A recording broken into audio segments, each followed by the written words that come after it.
Allez, bouton. Voilà. Bonjour à tous, je suis le docteur Van der Castafolt. Alors, bienvenue dans ce premier module d'explication de l'audiovisuel pour les néophytes. On me demande souvent qu'est-ce que c'est les gamelles. Eh bien, je vous propose de tirer ça au clair en faisant un petit tour sur le tournage du Visiteur du futur. C'est parti. Alors, avant de parler des gamelles à proprement parler, nous allons d'abord étudier les supports dits porte-gamelles. Donc, il en existe de plusieurs natures, mais ici, nous avons des porte-gamelles à manivelle. Alors, pour les opérer, il vous faut un gamelier, voilà, qui va procéder, comme ceci, à l'élévation de la gamelle. Et on constate effectivement que la gamelle s'élève, tandis que le gamelier, lui, reste à terre.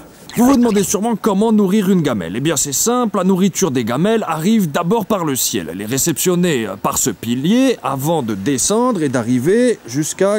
Alors, comment ça s'appelle? Alors ça s'appelle communément un câble à gamelle. Un câble à gamelle. Ça sert à alimenter la gamelle, à la nourrir en énergie à travers ça. D'accord. Et alors parfois, il arrive que des gamelles sont trop gourmandes, hein, et c'est ce qui arrive par exemple dans cette situation. Là, on voit bien que la gamelle a trop mangé. Ah, donc on parle de gamelle gourmande. Ah, de gamelle gourmande, tout à fait, oui. Grosse gamelle. Ah ouais. D'accord. Et ici, des gamelles arrivées à l'âge adulte et qui sont donc en âge de se reproduire. Alors, nous allons tout de suite voir comment cela fonctionne.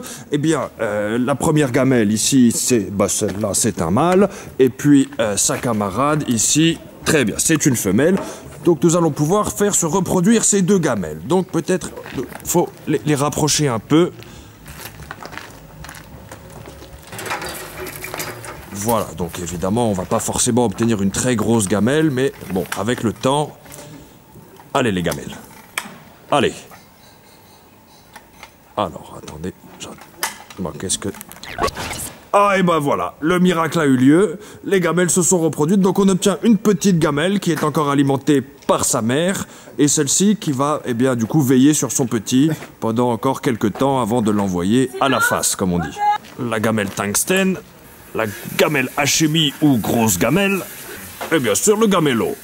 Les gamelles bleues, la gamelle d'1 kilo, la gamelle de 2 kilos, la cantina gamelle, et enfin la gamelle bâton espagnol pour un public averti.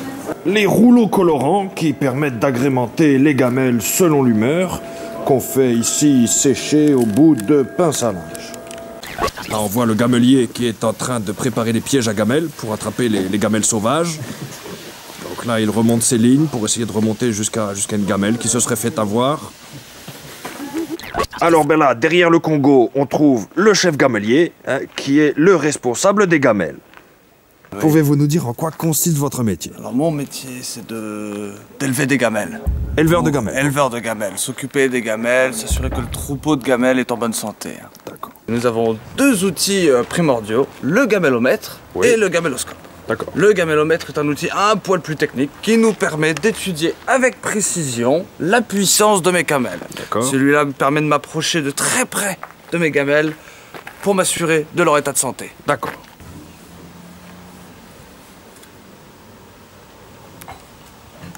Alors, ici des gamelles, mais surtout un plateau de subterfuge dit de l'écureuil. Alors pour comprendre un peu d'où tout cela vient, eh bien je suis en compagnie de Simon, notre superviseur subterfuge, hein, c'est bien ça? Oui, c'est bien ça. Alors, est-ce que vous pouvez nous expliquer d'où ça vient, comment ça se passe, ces subterfuges? Alors c'est très simple, on a observé dans la nature, oui, les arbres étant verts, oui, on a remarqué que les écureuils se cachaient dedans, oui, donc on a déduit que le verre cache les écureuils. Ah, d'accord. Le verre permet de subterfuger. Oui, subterfuger, attention, oui, hein, pas vermifuger. Hein. Non. Ce n'est pas le même dialecte. D'accord. Alors du coup, comment on appelle cette technique? Ah, tout simplement le subterfuge de l'écureuil. De l'écureuil, évidemment, toute logique. Voilà. Oh, très bien. Effectivement, on voit aucun écureuil. Voilà, c'est tout pour ce premier tour d'horizon de l'univers de la gamelle. La prochaine fois, nous verrons toutes les constructions ferroviaires possibles à but de translation d'opérateurs et de caméras. Voilà. Bouton.